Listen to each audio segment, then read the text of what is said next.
Admiral J1 Park stood at the viewport of the UES Defiant, her eyes fixed on the distant stars. Her gray hair was pulled back in a tight bun, and deep lines marked her face from years of service.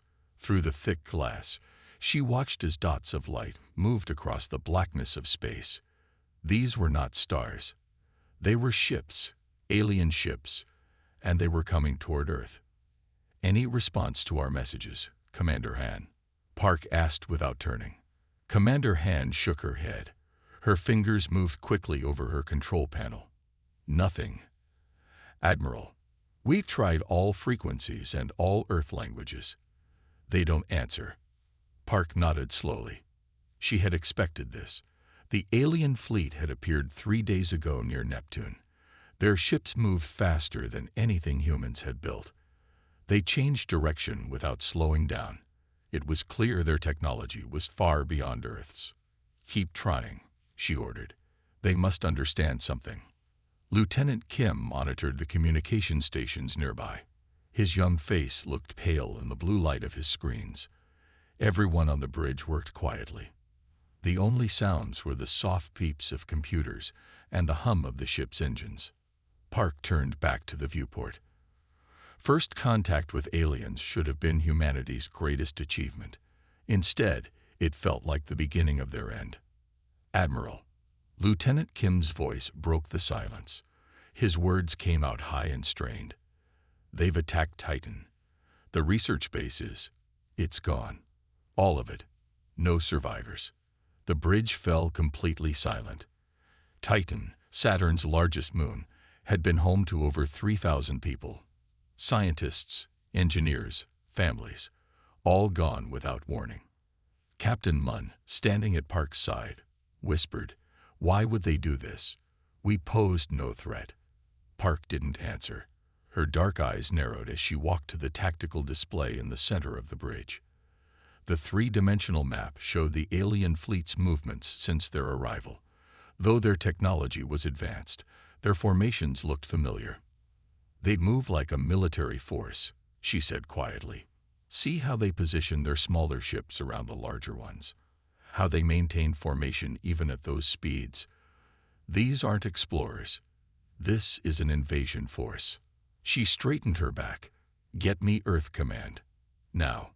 Within the hour, Park was speaking to a screen filled with the faces of Earth's leaders. Some looked terrified, others angry. All looked to her for answers. "The Titan attack shows their intentions clearly," Park explained. "They aren't here to talk. They're here to eliminate us." Defense Minister Yoon leaned forward. "What can we do? Their ships outclass our entire fleet. Our weapons barely registered on their defenses." "Not quite all our weapons," Park said. She tapped her screen, bringing up data from the Titan attack. The base managed to fire their defense systems before they were destroyed. Energy weapons, lasers, plasma cannons, had no effect. But there was one interesting reading. She enlarged a portion of the data. The railgun battery landed one shot before it was destroyed. That single impact caused a momentary fluctuation in their shields. General Lee frowned deeply. "Railguns, that's ancient technology. Just metal rods fired by electromagnets. We've had that for over a century." "Exactly," Park said, allowing herself a small smile. "And that might be our only advantage." Their shields appear designed to stop energy weapons, the logical evolution of defensive technology. But they might not be optimized against simple kinetic impacts. President Kang looked skeptical. "You want to fight an advanced alien fleet with metal rods." "With very fast metal rods," Park corrected. "Our most advanced railguns can accelerate projectiles to over 30 kilometers per second. At that speed, even a small tungsten rod carries the energy of a small nuclear weapon without the radiation." The military leaders exchanged glances. Park could see the first sparks of hope in their eyes. "Even if this works," Defense Minister Yoon said, "our current railgun systems are too small to cause significant damage to their capital ships." "Then we build bigger ones," Park replied simply. We convert orbital platforms into massive railgun batteries. We retrofit every ship we have with enhanced railgun systems. We have the technology. We just need to scale it up. For the next hour, Park laid out her plan. It was risky. It required sacrificing ships as bait. It demanded perfect timing and coordination. But it might work. When she finished, the room was quiet. Then President Kang spoke. "Are you certain this is our best option, Admiral Park?" Park looked directly into the camera. "No, Madam President. I'm only certain it's our only option." The President nodded slowly. "Then make it happen. All Earth's resources are at your disposal." As the call ended, Captain Munn approached Park. "Do you really think this will work?" he asked quietly. Park looked back at the tactical display, where the alien fleet continued its inexorable approach toward Earth. "I think we're about to discover if humanity deserves to survive," she answered. "If we can't adapt and overcome this threat, perhaps we don't." She turned to address the bridge crew. "Send orders to all Earth and lunar shipyards. Every vessel capable of carrying a railgun is to be retrofitted immediately. All mining operations in the asteroid belt are to focus on tungsten extraction. And get me the head engineers from Luna Base. We need to design orbital platforms that can house the largest railguns ever built." As the crew rushed to carry out her orders, Park returned to the viewport. The alien ships were still just points of light in the distance, but they were coming. And for the first time since they appeared, Admiral Park felt something besides dread. She felt purpose. Humanity had one chance, one desperate gambit, and she would make it count. The giant shipyard that orbited around Earth's moon buzzed with activity. Sparks flew as workers cut into ship hulls. The clang of metal echoed through the vast docks. Thousands of engineers worked day and night, their faces tired but determined. This was humanity's last hope. Admiral Park stepped out of the shuttle onto the main platform of Luna Shipyard. Chief Engineer Tog greeted her with a quick bow. "This way, Admiral. Dr. Song wants to show you the prototype." They walked through corridors filled with rushing workers. No one wasted time with formal greetings. The alien fleet had passed Mars orbit yesterday. Time was running out. Dr. Song waited for them in a large testing chamber. A small, gray-haired woman with thick glasses, she stood next to a massive metal tube mounted on a test platform. "Admiral Park," she said, nodding respectfully. "We've completed the first enhanced railgun." Park approached the weapon. It was much larger than standard railguns, with cooling systems wrapped around its length. "Will it work?" Park asked simply. Dr. Song adjusted her glasses. "In theory, yes. We've boosted the electromagnetic accelerators by 300%. Each tungsten rod will hit with the force of a small nuclear weapon." "Show me," Park ordered. Engineers cleared the chamber. Through thick safety glass, Park watched as the weapon powered up. Blue electrical light crawled along its length. Then, with a sound like thunder, it fired. On the video screen, they watched the test. The tungsten rod hit a target made from salvaged alien metal. The metal didn't just dent, it shattered. Dr. Song smiled tightly. "The alien shields are designed to disperse energy weapons, lasers, plasma. But they can't disperse kinetic impacts as effectively. A rod moving at 50 kilometers per second transfers all its energy in one devastating punch." "Can we mass-produce these?" Park asked. "We're already converting all available manufacturing," Engineer Ta said. "Every ship in the fleet will have at least 2. The larger vessels can carry 5. Park nodded. "And the orbital platforms?" "That's where we've made the biggest breakthrough," Dr. Song said, leading them to another section. A holographic display showed a massive orbital structure. It was essentially a giant railgun in space, with solar arrays to power it. "We're converting mining platforms from the asteroid belt," explained Ta. "Each one can house a railgun 3 times larger than anything we could fit on a ship. We'll position them around Mars, hidden until needed." Park studied the designs with approval, but her face remained serious. "Time estimate: 2 more weeks for the fleet, 3 for the platforms. Park's face darkened. The alien fleet will reach Jupiter in 10 days. Silence fell over the room. Finally, Ta spoke. We'll work faster. Do that, Park said. I want daily progress reports. As she returned to her shuttle, Park reviewed the tactical projections on her tablet. The plan required perfect timing. They would position Earth's fleet near Jupiter, using the gas giant's radiation belts to mask their presence. When the alien fleet passed through, they would spring the trap, hitting them with a coordinated railgun barrage when they least expected it. But first, they needed to finish the weapons. 3 days later, Park stood in the emergency council chamber on Earth. The room was tense with fear and disagreement. This is madness.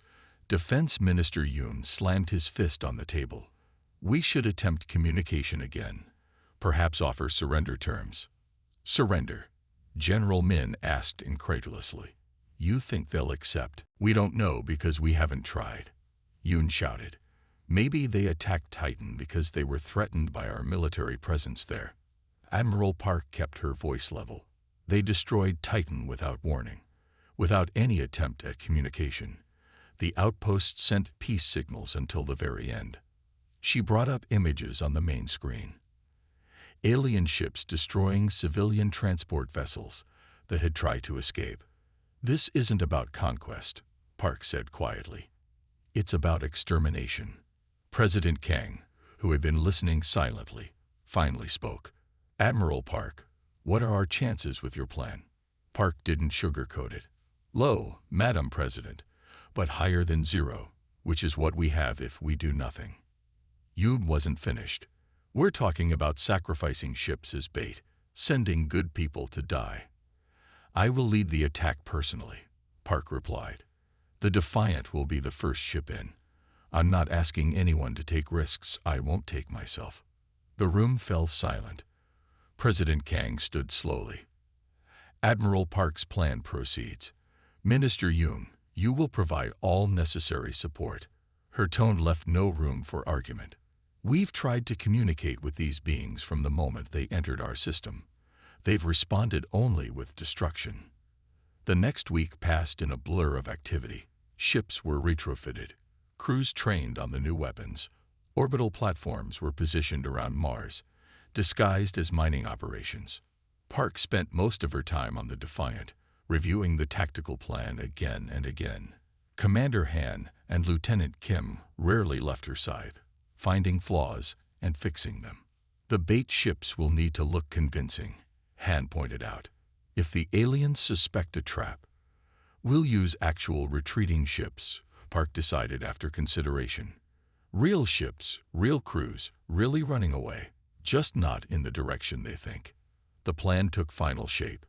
A small group of Earth ships would engage the alien fleet near Jupiter, then appear to retreat in disarray. The aliens would pursue right into the railgun kill zone they had prepared. On the final night before deployment, Park couldn't sleep. She stood in her quarters, looking at a family photo. Her husband and daughter smiled back at her. They were in a protected bunker deep under the Pacific Ocean, along with millions of other civilians. If her plan failed, they might survive a while longer, but not forever. I will not fail, she whispered to their images. Her communicator chimed. Admiral, the fleet is ready for departure, Commander Han reported. Order all ships to launch, Park replied. Set course for Jupiter. As the Defiant pulled away from Earth orbit, Park watched her home planet grow smaller through the viewport. The blue marble seemed so fragile. The alien Armada had accelerated, now just 7 days from Earth. Park's fleet would reach Jupiter's orbit just 2 days before them. It would be barely enough time to set the trap. The Gambit had begun. Admiral Park stood perfectly still on the bridge of the Defiant. The only movement was her eyes, tracking the holographic display showing Jupiter and its moons. Her ship was hidden in the shadow of Ganymede, Jupiter's largest moon. 30 other Earth vessels were similarly concealed among Jupiter's many moons. They had been waiting for 18 hours. No one spoke above a whisper, though the aliens couldn't possibly hear them through space. It was the tense quiet of hunters waiting for prey. "Bait ship's transmission coming through," whispered Commander Han at the tactical station. Her fingers moved quickly over the glowing controls. A scratchy voice came through the speakers. "Bait fleet to Defiant. They're following us exactly as planned. ETA to your position. 12 minutes. Park nodded. "Acknowledge and remind them to maintain their course precisely." The bait ships were 10 small, fast vessels that had approached the alien fleet, fired a few ineffective shots, and then fled toward Jupiter. It was a desperate move, but the aliens had taken the bait, pursuing the small Earth ships with their much faster vessels.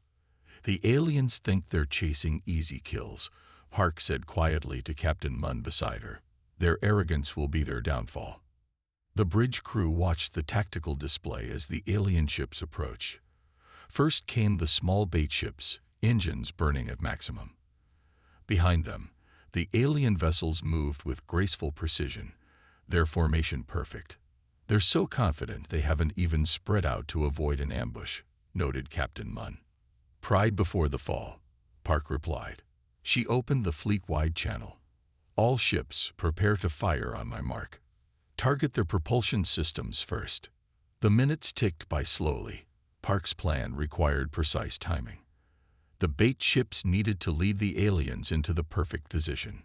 "Bait fleet has cleared the firing zone," reported Lieutenant Kim. The alien ships were now passing through the orbit of Callisto, Jupiter's outermost large moon.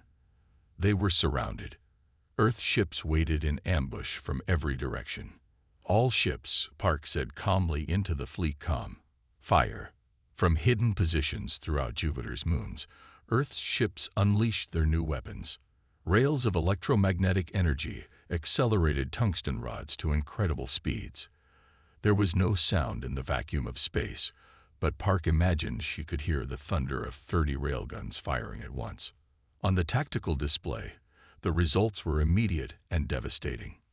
The first wave of alien ships, caught completely by surprise, simply shattered.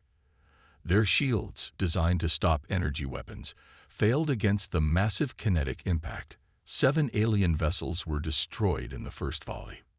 "Direct hits," exclaimed Commander Han, her professional composure briefly cracking. "Their forward shields are failing." "All ships, second volley," ordered Park. "Maintain focus on target group Alpha." The Earth ships fired again. More alien vessels broke apart or spun out of control. For a brief, hopeful moment, it seemed Park's plan might work perfectly. Then the aliens adapted. "They're shifting formation," reported Lieutenant Kim. His voice rose with alarm. "Shield configurations changing." The surviving alien ships moved with incredible speed, rearranging their formation. Their shields visibly change, becoming denser, more opaque. "They're reinforcing against kinetic impacts," Park realized. "Fire third volley now, before they complete adjustments." The Earth ships fired again. But this time the results were less devastating. Some alien ships still took damage, but their shields were already adapting to absorb kinetic energy. Then the aliens returned fire. Beams of intense white energy lanced out from the alien vessels. Where they touched, Earth ships simply ceased to exist, vaporized instantly. "Cruiser Indomitable lost," reported Lieutenant Kim, his voice now carefully controlled. "Frigate Thunder gone. Destroyer Valiant destroyed." Park's grip tightened on the rail before her as ship after ship vanished from the tactical display. It had been expected, but the reality was still shocking. Each vanished icon represented hundreds of lives. "The Dauntless is taking heavy fire," Commander Han reported. "Captain Jin requests support." "Negative," Park replied grimly. "Maintain firing positions." The Dauntless disappeared from the display seconds later. Park watched as a third of her fleet was wiped out in less than 5 minutes. But the data streaming in confirmed her theory. The alien shields had been vulnerable to the railguns, at least initially, and the most important part of her plan had worked. The aliens had shown they could adapt their shields, but the adaptation took time and seemed to require energy. They'll have fully adapted to our railguns within minutes, Park announced to the bridge. We've done what we came to do. She opened the fleet-wide channel once more. All remaining ships, execute retreat protocol Omega. Fall back to Mars orbit. As the surviving Earth ships broke off engagement and flowed in different directions, the Defiant powered up its engines. The ship shuddered as it accelerated away from Ganymede. The aliens are pursuing, reported Commander Han. They're splitting their fleet to chase our scattered ships.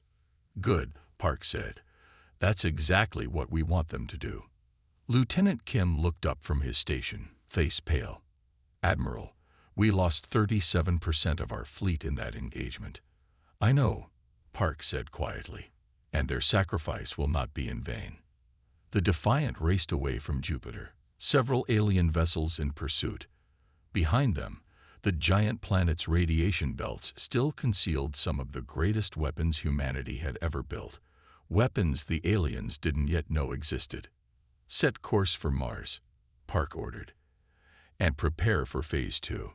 The Defiant shuddered as its damaged engines struggled to maintain speed. Admiral Park held onto her command chair as the ship entered Mars orbit. Emergency lights cast red shadows across the bridge. Repair crews worked frantically throughout the vessel, trying to fix systems damaged during their escape from Jupiter. Status report, Park ordered, her voice calm despite the chaos. Lieutenant Kim's fingers flew across his damaged console. 17 ships have made it to Mars orbit, Admiral. 8 more are still en route, pursued by alien vessels. And the aliens. Commander Han looked up from the tactical station. They're pursuing as expected, Admiral. Their fleet is spread out, chasing our scattered ships. Main force will reach Mars orbit in approximately 22 minutes. Park nodded, allowing herself the smallest smile. And the orbital platforms. All converted and ready, Han confirmed. Waiting for your command. Park moved to the main view screen, which showed the red planet below. To the casual observer, Mars looked peaceful. Its usual collection of mining platforms, research stations, and transport hubs orbited quietly. But appearances were deceiving. What the aliens couldn't know, was that during the weeks of preparation, Earth had converted its orbital mining platforms around Mars into massive railgun batteries. Each platform now held thousands of tungsten rods instead of mining equipment. The research stations concealed targeting systems. Even the transport hubs had been modified to launch smaller projectiles. Mars orbit had become one giant trap. Open channel to all Earth vessels, Park ordered, and link me to platform control. Captain Munn handed her a communication device. All channels open, Admiral. Park took a deep breath. This is Admiral Park. The Jupiter engagement confirmed our theory. Alien shields can be overwhelmed by concentrated kinetic fire. They adapt quickly, but cannot maintain adaptations in multiple directions simultaneously. She paused, making sure everyone understood the next part. When the alien fleet enters Mars orbit, they will face a coordinated assault from all directions. Ships will fire only on my command. Platform control will synchronize with shipboard systems. She closed the channel and turned to her bridge crew. Now we wait. The minutes ticked by slowly. The crew of the Defiant checked weapons, adjusted targeting systems, and made last-minute repairs.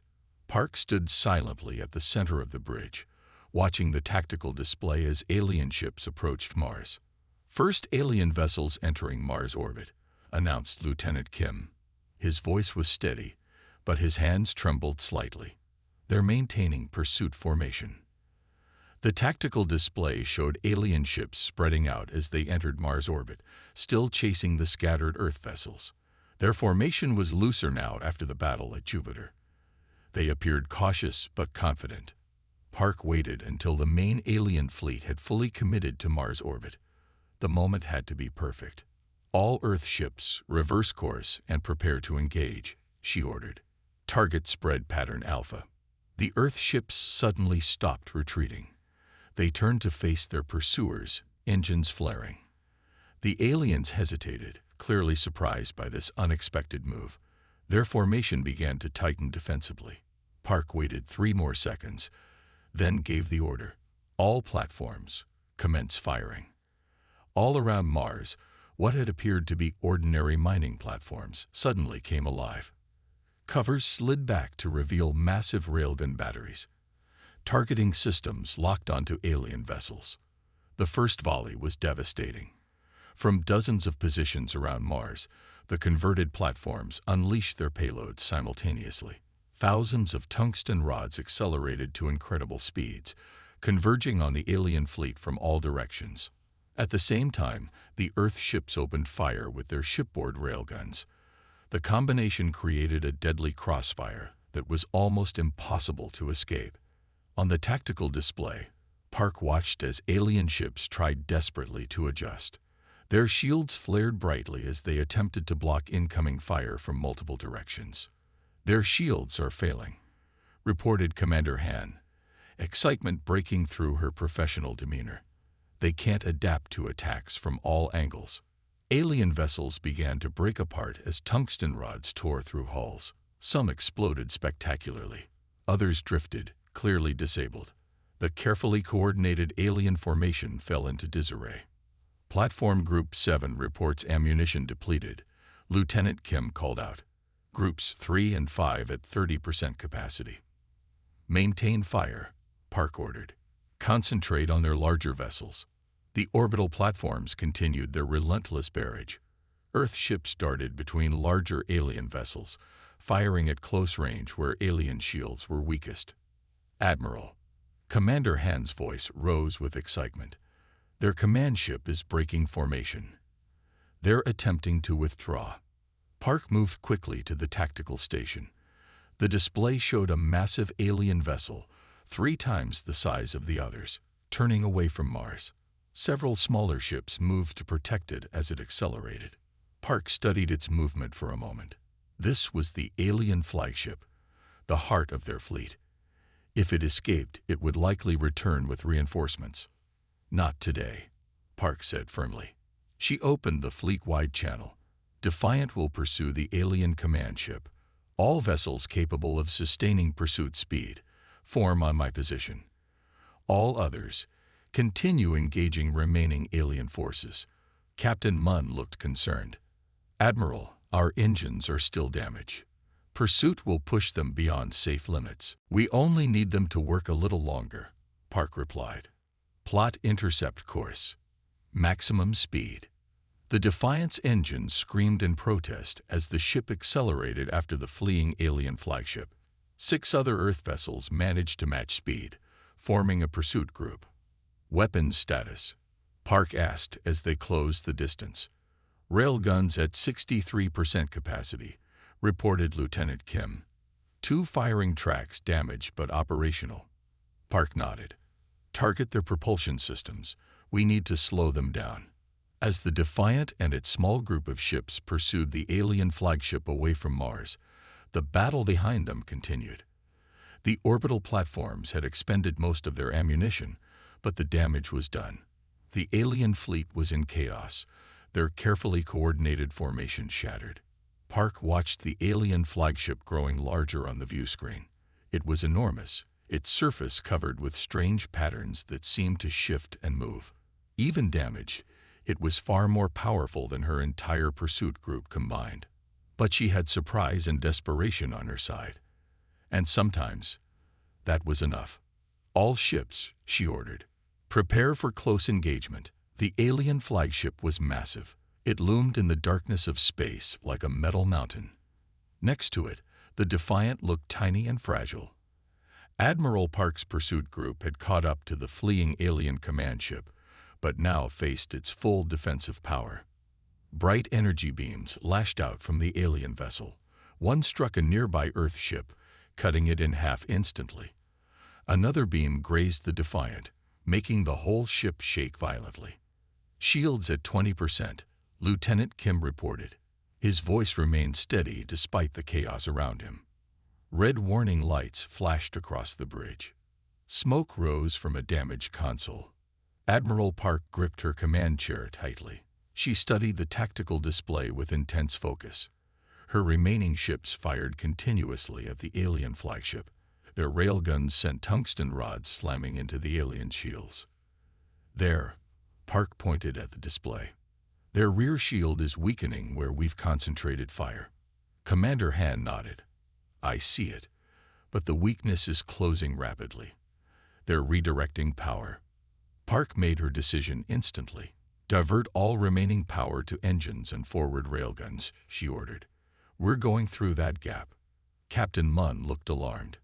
Admiral, if we commit to that course, we won't have power for defensive systems. We won't need defenses if this works, Park replied simply. The Defiant's engines flared brightly as the ship surged forward. It moved straight toward the weak point in the alien flagship's shields. The alien vessel noticed the approach and turned its secondary weapons toward the Defiant. Energy beams struck the Earth ship repeatedly. With power diverted from shields, each hit caused serious damage. Warning klaxons blared across the bridge. Crew members worked frantically to keep systems online. Hull breach on decks 4 through 7, reported Lieutenant Kim. Sealing emergency bulkheads. Park held on as the ship shuddered again. A nearby console exploded, throwing a crew member across the bridge. Medical staff rushed to help. Distance to target, Park asked calmly. Commander Han watched the tactical display closely. 1,000 kilometers, 800, 600. The Defiant was taking punishing fire. Systems failed throughout the ship. The lights flickered. Emergency power kicked in. But still they raced forward, directly toward the alien flagship's vulnerable point. 400 kilometers, Han continued. 300. Ready all forward railguns, Park ordered. Maximum power. The Defiant's railguns hummed as they charged to full capacity. The ship's remaining power flowed into the weapons, causing lights to dim across the vessel. 200 kilometers, Han reported. We're within optimal firing range. Park leaned forward in her chair. Fire everything we have. The Defiant's railguns discharged simultaneously. The ship jerked backward from the recoil. 6 tungsten rods, each as big as a car, accelerated to incredible speeds. They crossed the space between ships almost instantly, striking the alien flagship's exposed command section. For a moment, nothing happened. Park held her breath. Then, explosions blossomed across the massive vessel. They started small, then grew larger as secondary systems failed. The perfectly symmetrical alien ship began to list to one side. Direct hit, Han exclaimed. Their command center is critically damaged. Park watched intently. Status of their systems. Han studied the readings with growing excitement. They're losing power rapidly. Command systems appear to be offline. She looked up at Park with disbelief. We did it. Around them, the remaining alien vessels suddenly changed. Their movements, once perfectly coordinated, became erratic and confused. Some drifted aimlessly. Others fired weapons in random directions. They're connected, Park realized. The flagship controls them all. Despite the blood trickling from a cut on her forehead, Park stood tall. Broadcast to all Earth forces, she ordered. Continue the assault. Don't give them time to regroup. The remaining Earth ships pressed their advantage. Without central coordination, the alien vessels couldn't mount an effective defense. One by one, they were disabled or destroyed. Hours later, as the last alien vessel was neutralized, Admiral Park stood at the viewport of her damaged ship. The Defiant was barely operational. Hull breaches had been sealed with emergency patches. Most systems were running on backup power, but they were alive. Through the viewport, Park could see salvage teams approaching the destroyed alien vessels. Small ships moved carefully among the debris, searching for intact technology. The cost had been tremendous. Nearly half of Earth's fleet was gone. Good ships with good people. The loss weighed heavily on Park's shoulders. Commander Han joined her at the viewport.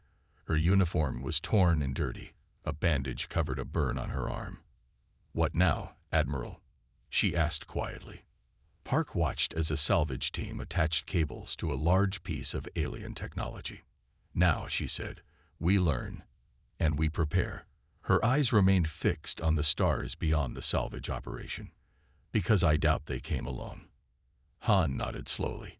"You think there will be more?" "They sent a fleet to destroy us without even trying to communicate first," Park replied. "That suggests a larger plan, a deeper purpose." She turned to face her officer. "Today we survived, because we adapted quickly and fought intelligently. Next time, we'll be ready from the start."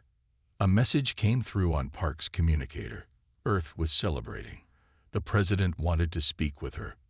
Park took one last look at the alien wreckage. Humanity had faced extinction and survived. They had proven themselves worthy of the stars. But Park knew this wasn't the end. It was just the beginning of a new chapter for humanity. A chapter that would take them further into space, ready to face whatever waited for them among the stars. For now, though, they had earned their victory. They had turned humanity's supposedly primitive technology into their greatest strength. And against impossible odds, they had won. The end.